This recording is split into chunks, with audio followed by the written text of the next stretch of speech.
नमस्कार, मैं पुण्य प्रसून वाजपेयी। आज हम दस्तक में बात करेंगे उत्तर प्रदेश सरकार के 1 महीने पूरे होने पर क्या कुछ बदला है उत्तर प्रदेश में।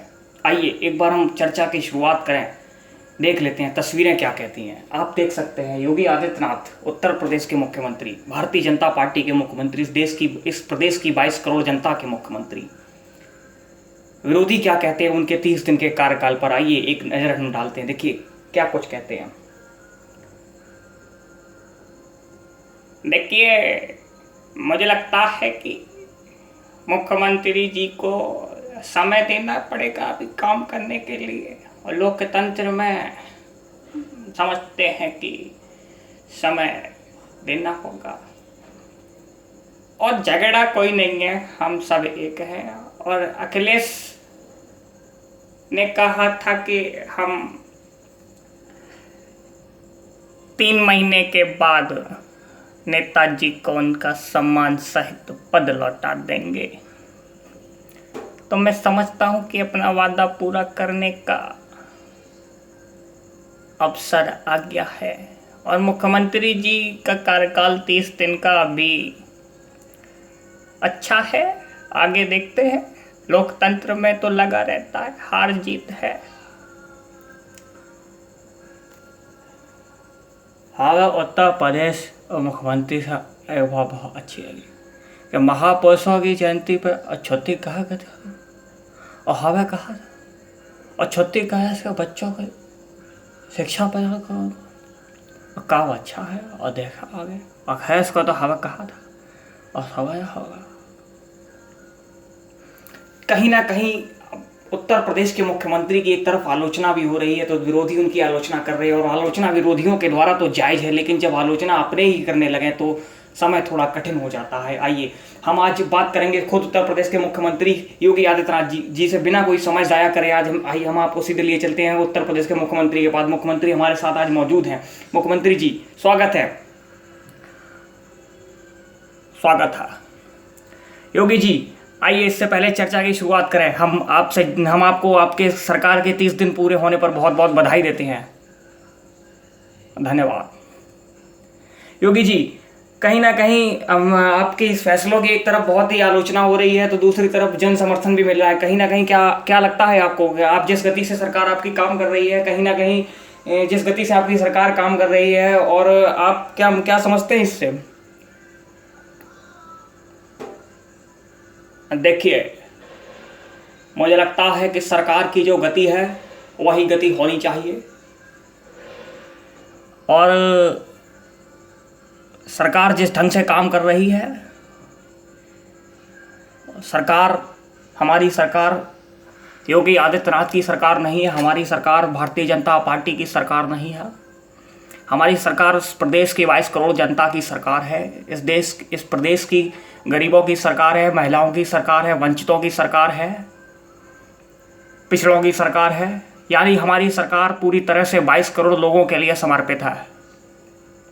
और हमारी सरकार प्रदेश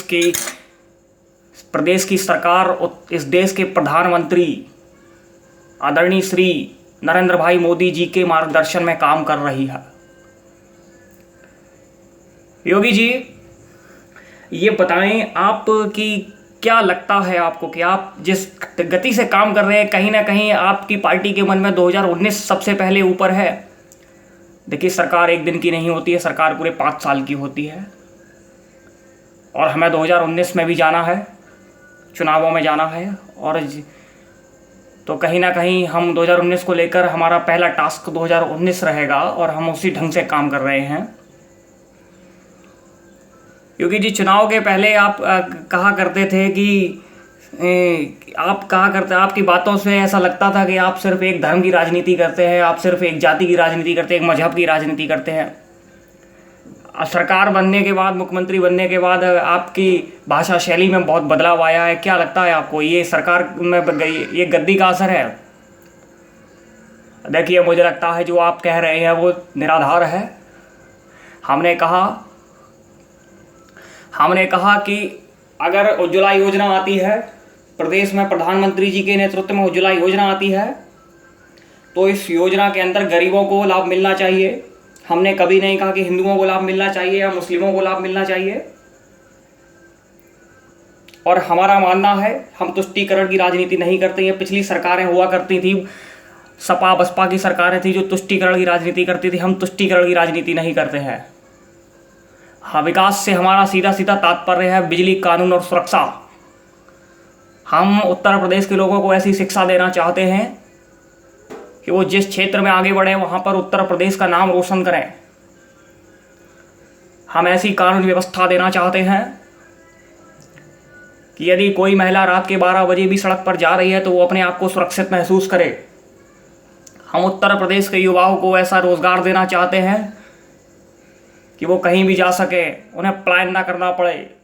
अब तक उत्तर प्रदेश में जो सम्यक पलायन होता रहा है, भले ही वो अल्पसंख्यक लोगों का हो या बहुसंख्यक लोगों का हो, हमें उस पलायन को रोकना होगा। और हम उस गति में काफ़ी तेज़ी से बढ़ रहे हैं।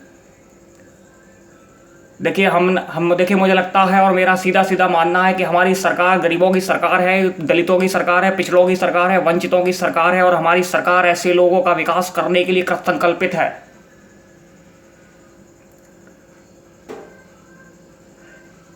योगी जी, आखिर आप इन सब बातों के बावजूद आपके फैसलों की एक तरफ आलोचना हो रही है तो दूसरी तरफ विरोधी उसका आलोचना कर रहे हैं। और विरोधियों की आलोचना तो जायज़ है, लेकिन जब आलोचना अपने ही करने लगे तो समय थोड़ा कठिन हो जाता है। और जन समर्थन भी आपकी योजनाओं को बहुत मिल रहा है। जैसे आपकी एक योजना आई है, हमने देखा अभी कुछ दिन पहले एक एंटी रोमियो स्क्वाड जो आपने बनाया था, आपकी बहुत आलोचना हो रही है। लोग कह रहे हैं कि निर्दोषों को पीटा जा रहा है। क्या लगता है, आपका क्या कहना है इस पर? देखिए, हमारे अधिकारियों को स्पष्ट निर्देश दिए हैं कि यदि कोई भी लड़का और लड़की आपसी सहमति से कहीं भी बैठा हुआ है तो पुलिस उनको परेशान नहीं करेगी। और यदि कोई अफसर अधिकारी या आपको पुलिस वाला इस तरह की हरकत करता है तो आप मुझे सूचित करिए, मैं तुरंत कार्रवाई करूंगा। योगी जी, जैसे आपका एक और आपने कहा कि स्लाटर हाउस जो बंद कर दिए गए, अवैध बूचड़खाने बंद कर दिए गए, इससे बहुत निराशा का माहौल है। बहुत सारे अल्पसंख्यक समाज आपसे नाराज होता जा रहा है। कहीं ना कहीं अल्पसंख्यक समाज ने जो आपको वोट दिया था, देखिए मैं आपको बीच में रोकना चाहूँगा। देखिए, मैंने और हमारी सरकार और हमारी पार्टी के राष्ट्रीय अध्यक्ष श्रीमान अमित शाह जी ने एक स्पष्ट शब्दों में कहा था कि अवैध बूचड़खाने बंद करे जाएंगे। हमने एक भी बूचड़खाना बंद नहीं किया है जो पूरी तरह से वैध है। अवैध ही सिर्फ बंद किए हैं और लाइसेंस देने का काम किया है, और ये हमने बंद नहीं किया है। और ये एनजीटी जो होती है, हरित क्रांति की जो बॉडी होती है, राष्ट्रीय हरित ट्रिब्यूनल कोर्ट होता है, उसके तहत उसके जो गाइडलाइंस हैं उसके तहत जो बंद करने का आदेश दिया है। हमने कोई अपने मन से नहीं किया है। हम मत और मजहब की राजनीति नहीं करते हैं। हम सबका साथ और सबका विकास का मूल मंत्र लेकर चलने वाले रहे, और यही हमारी पार्टी की सोच है और यही हमारे प्रधानमंत्री जी का सीधा सीधा विजन है, और हम उसी को लेकर फॉलो करते हैं। और योगी जी, जैसे आप प्रधानमंत्री जी जब गोंडा में आए थे तो उन्होंने नकल रोकने के लिए जो कहा था, और उसके बावजूद भी उत्तर प्रदेश में नकल हो रही है। क्या ये सरकार का एक भारी असफलता माने जाए? देखिए, आपने नकल की बात की। देखिए, मुझे लगता है कि हमारी सरकार बनने के बाद या उससे पहले, हमारी सरकार बनने से पहले उत्तर प्रदेश में परीक्षाएं प्रारंभ हो चुकी थी। यहाँ गौर करने वाली बात है कि सरकार बनी थी 19 मार्च को और परीक्षाएं प्रारंभ हुई थी 16 मार्च को। तो इतनी तेज़ी से परीक्षा के कार्यक्रम में व्यवधान डालना उचित नहीं समझा गया। अब तक अगली बार से हम देखेंगे नकल कहाँ हो रही है। और अभी काफ़ी सख्ती हुई है, सख्ती का असर भी दिखाई दिया है। लगभग 5 से 10 लाख लोगों ने परीक्षाएं छोड़ी हैं। योगी जी, चलते चलते आखिरी सवाल हम आपसे सिर्फ एक 10 मिनट में पूछना है। हमारे साथ बहुत ही कम समय है और हम आपसे एक सवाल पूछना चाहेंगे। क्या लगता है आपको कि जिस गति से आप काम कर रहे हैं वो भारतीय जनता पार्टी के लिए बहुत अच्छा रहेगा? देखिए, मुझे लगता है मैंने कहा ना, मैंने पहले भी कहा और मैं अक्सर कहता रहा हूँ कि हम किसी पार्टी की सरकार नहीं है।